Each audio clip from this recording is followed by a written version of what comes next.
வணக்கம். நம்ம சேனலுக்கு தொடர்ந்து ஆதரவளித்துக் கொண்டிருக்கும் நல்ல உள்ளங்களுக்கு நன்றி. உச்சநீதிமன்றம் விஜய் அவர்களுக்கு கொடுத்த நம்பிக்கை என்னென்னா, உச்சநீதிமன்றத்தில் திமுகவுக்கோ அதிமுகவுக்கோ அவங்க மனுவை எடுத்துக்கிட்டால் கூட இன்றைக்கி பிரேக்கிங் நியூஸ் போடும்போது இன்றைக்கி விஜய் அவர்கள் இன்றைக்கி ஏற்கனவே வக்பு வாரிய சட்டத்துக்கு எதிராக அவர் தாக்கல் செய்த மனு, இதை உச்சநீதிமன்ற தலைமை நீதியரசர்கிட்ட விஜய் தரப்பில் முறையீடு செய்யப்பட்டது. அது என்ன விவரங்கள், அதை பற்றி பார்க்குறோம். இன்னொரு பக்கம் சக மாணவன் இன்றைக்கி ஒரு நெல்லையில் இருக்கக்கூடிய பள்ளியில் 8ஆம் வகுப்பு அறிவாளில் வெட்டியிருக்காங்க. இது ஒரு முக்கிய செய்தியாக பார்க்கப்படுது. அதையும் தாண்டி முக்கிய செய்தி, நம்ம ஆளுநர் ரவி அவர்கள் ராஜேந்திர பாலாஜி அவர்கள் மீதான விசாரணை கோப்புக்கு ஒப்புதல் கொடுத்துருக்காரு. ஏன்னா உச்சநீதிமன்றத்தில் மாட்டினதுனால ஒப்புதல் கொடுத்துருக்காரு. இதையும் தாண்டி அடுத்த செய்தி, நம்ம KN நேரு அவருடைய சகோதரர் அவர் சிபிஐ தன் மேலே வழக்கு போட்டிருக்கு, அதுக்கு இடையீட்டு மனு தாக்கல் செய்திருக்கார். இதுவும் ரொம்ப முக்கியமாக பார்க்கப்படுது. ஏன்னா KN நேரு வழக்கு நிறைய விஷயங்கள் பேசுகிறதுக்கு இருக்குது, ஒவ்வொன்றா பார்க்க போகிறோம். இன்றைக்கி நாளைக்கு உச்சநீதிமன்றத்தில் வக்பு வாரியத்துக்கு எதிராக எல்லாரும் போட்ட மனு விசாரணைக்கு வருது. அதில் விஜய் அவர்கள் ரொம்ப லேட்டாக போட்டதுனால அது விசாரணைக்கு வரலை. மற்றவங்கள்லாம் வருது. யார் யார் வருது?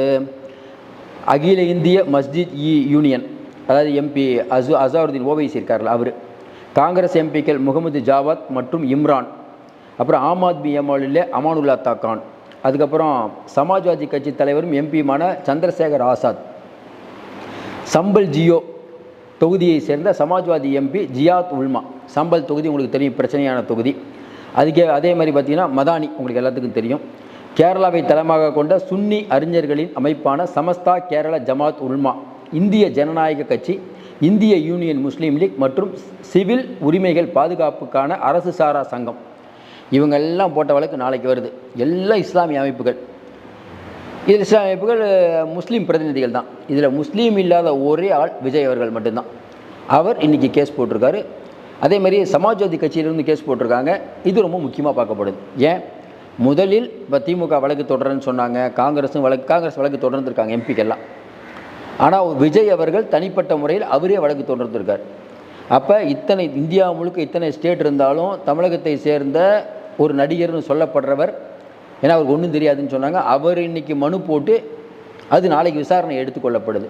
அதுவும் விசாரணை எப்படி எடுத்துக்கொள்ளப்படுது அப்படின்னா, சஞ்சீவ் கண்ணா தலைமையிலான அமர்வில் போய் விஜய் தரப்பு முறையிடுறாங்க, நாளைக்கு எங்களுதையும் விசாரிங்கன்ட்டு. ஏன்னா நாளைக்கு எல்லாத்தையும் பட்டியலிடப்பட்டது, அதோடு சேர்த்து இவரும் பட்டியலிடப்பட்டது. ஏற்கனவே யார் யாரெல்லாம் பட்டியலில் இருக்காங்கிற பேரில் இப்போ விஜயம் வர்றார். இது ஒரு சாதாரண நிகழ்வுன்னு கூட இங்கே இருக்கவங்க சொல்லலாம். அது சாதாரண நிகழ்வு இல்லை, ரொம்ப முக்கியமானதான். ஏன்னா இஸ்லாமியர்கள் தங்களுக்காக யார் குரல் கொடுக்கிறார்கள். ஏன்னா இந்த இஸ்லாமிய இயக்கங்கள் அப்படிங்கிறது இந்தியா முழுக்க வியாபித்துள்ளது. இப்போ நம்ம சொல்கிற சமாஜ்வாதி கட்சி ஆகட்டும், காங்கிரஸில் இருக்கக்கூடிய MP ஆகட்டும், ஆம் ஆத்மி ஆகட்டும், அப்புறம் இஸ்லாமிய பெரிய சங்கங்கள் ஆகட்டும், இவங்களெல்லாம் போடும்போது அவர்களுடன் சேர்த்து தனியாக விஜய்ங்கிற பேர் இருக்கும். அப்போ எல்லோரும் கவனிக்கக்கூடிய பேராக இருக்கும்ல, யாருப்பா அந்த இவர் விஜய். அப்போ இஸ்லாமியர்கள் மத்தியில் பரவாயில்லப்பா, நமக்காக ஒருத்தர் போராட வந்திருக்காரு. ஏன்னா இன்றைக்கி தமிழ்நாட்டில் திமுகவுக்கு தான் ஒட்டுமொத்த இஸ்லாமியர்கள் ஓட்டு போட்டுட்ருக்காங்க. திமுக தங்களுக்கு பாதுகாப்பான இயக்கம் நினைக்கிறாங்க. அந்த எண்ணத்தை உடைச்சாதான் இன்னொருவர் ஜெயிக்க முடியும். அந்த எண்ணத்தை எடப்பாடி பழனிசாமியால் உடைக்க முடியல. விஜய் என்னைக்கு வக்பு வாரிய விஷயத்துக்காக ரோட்டில் இறங்கி போராடினாரோ அப்போவே நம்ம சொன்னோம், சரியான நடவடிக்கை.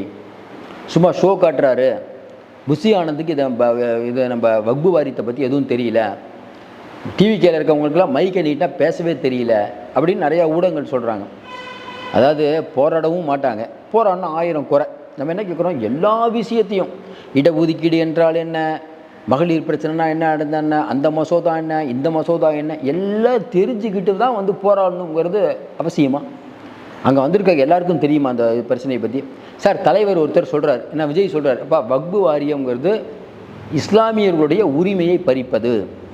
எல்லாத்தையும் ஆனால் கூட்டி கழித்து ஒரே விஷயந்தான், இஸ்லாமியர்கள் யாராவது எதுக்குறாங்களா? 2வது வார்த்தை. 3வது வார்த்தை, எவ்வளவோ தலைவர்கள் இருந்தாங்க, இந்திரா காந்தி அவர்கள் எவ்வளோ பேர் இருந்தாங்க, அவர்களெல்லாம் இதை மாற்ற வேண்டும் என்று நினைக்காத போது ஏன் மோடியை 2 தடவை மாற்றலையே? வாஜ்பாய் இருந்தார். அப்போ மோடிக்கு மட்டும் என்ன இவ்வளோ ஆர்வம்? மோடி இஸ்லாமியர்களுக்கு ஒரு விஷயத்தை பண்ணுறாருன்னா அது மிகப்பெரிய, எந்த கம்யூனிட்டிக்கு பண்ணாலும் அது ஒரு மோசமான, ஏன்னா அவர் அப்படி தான் பண்ணுவார். ராமர் கோயில் கட்டுவது எதற்காக? பாபர் மசூதி இடித்து ராமர் கோயில் கட்டுறது இந்த இஸ்லாமியர்களை வாழ வைக்கவா? இங்கே நிறைய பேர் அண்ணாமலைலாம் பேசுகிறாரு, இஸ்லாமியர்கள் மகிழ்ச்சியாக இருக்காங்க. எது?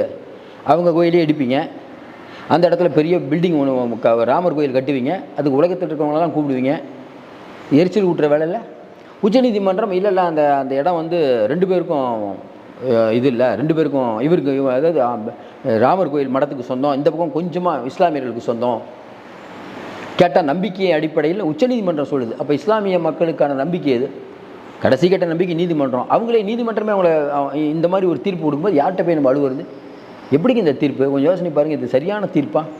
உச்சநீதிமன்றம் சொன்னதுனால நம்ம ஏற்றுக்க வேணும், ஆனால் நியாயமாக பார்த்தா என்ன சொல்கிறதுனே புரியல. அப்போ விஜய் அவர்கள் தலைமை நீதிபதியிடம் போய் முறையிட்டு அவர் வழக்கு நாளைக்கு வருது. ரொம்ப முக்கியமாக நம்ம இதை வந்து பேசி அவனே நிறையா சங்கங்கள் எவ்வளோ அமைப்புகள் இருந்தாலும் இன்றைக்கி பிஜேபி பார்த்து எல்லாம் நடுங்குறாங்க. இங்கே இருக்கக்கூடிய எத்தனை கட்சிகள், ஒன்றும் இல்லை, ஜி.கே. வாசன்லாம் ஆதரித்து ஓட்டு போகிறார். இவர்களோட நம்ம என்ன பண்ணுறது? ஐயா அன்புமணி பேசுகிறார், ஓவராக பேச்சு அன்புமணிக்கெல்லாம் வாய் ஓவர் வாய்.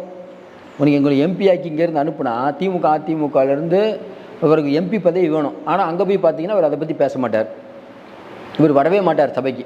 ஆனால் இவருக்கு எம்பி பதவி வேணும். சூப்பரான ஆள்ல ராமதாஸ் ஐயா அன்புமணி, ராஜா வீட்டு பையன்ல கஷ்டமே தெரியாமல் வளர்ந்துட்டார், அப்படியே வந்து உட்காந்துட்டார். இப்போ தலைவர் பதவி ஒன்று தான் இவருக்கு என்ன பேசுறதுன்னு தெரில. அடுத்த இப்போ இந்த உண்மையிலே சொல்கிறோம், இந்த விஷயம் விஜய் அவர்கள் இந்த மாதிரி ஒவ்வொரு போராட்டத்துக்கு வருவது, இந்த மாதிரி வந்து சார் எல்லா ரீதியிலையும் அட்டாக் பண்ணணும். எப்படி?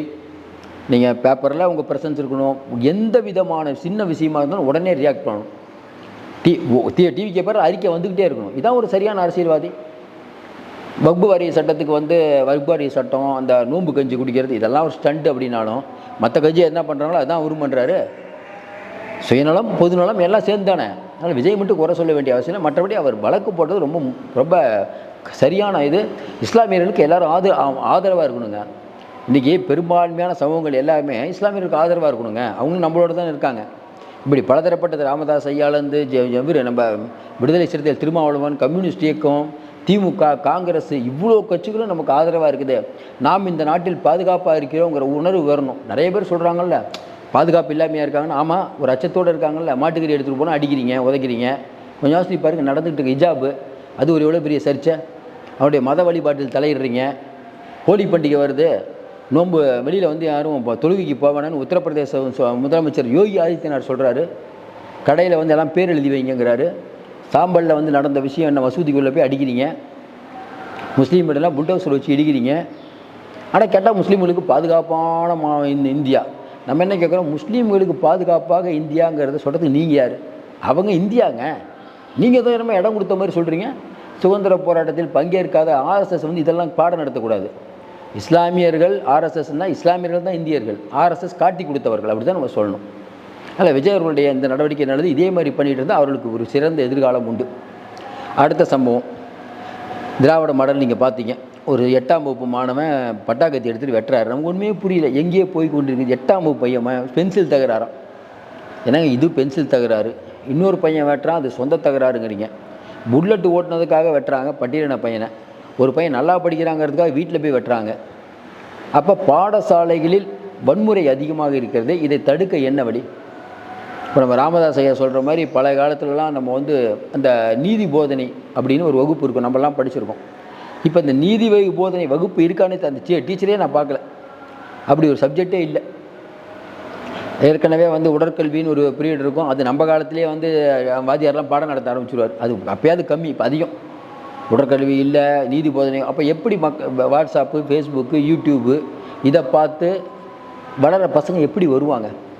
இதற்கு அரசு தான் ஒன்று. அன்பில் மகேஷ் வந்து யாராக இருந்தாலும் நடவடிக்கை இதே தாங்க சொல்லிகிட்டு இருக்கீங்க. எப்போ பார்த்தாலும் இதே தானே சொல்கிறீங்க. ஆசிரியர்கள், தரமான ஆசிரியர்கள் நியமிங்க. ஒரு காலத்தில் ஆசிரியர்கள் எவ்வளோ மரியாதையாக இருந்தாங்க. இன்றைக்கி ஏன் பல இடத்துல இப்படி நடக்குது? ஏன் நீங்கள் ஒழுங்காக ஆட்சி செய்தால் ஏன் நடக்காது? சார் எல்லாத்தையும் கவனிக்கணும் நம்ம சொல்ல சார். ஆனால் இந்த சமூகம் அப்படிங்கிற ஒன்று தவறு செய்தால் ஒரு தண்டனை இல்லை, தப்பிச்சிடலாம் அப்படிங்கிற எண்ணம் வரும்போது தானே இந்த தவறு செய்கிற எண்ணம் வருது. அதை ஏன் உங்களால் தடுக்க முடியவில்லை?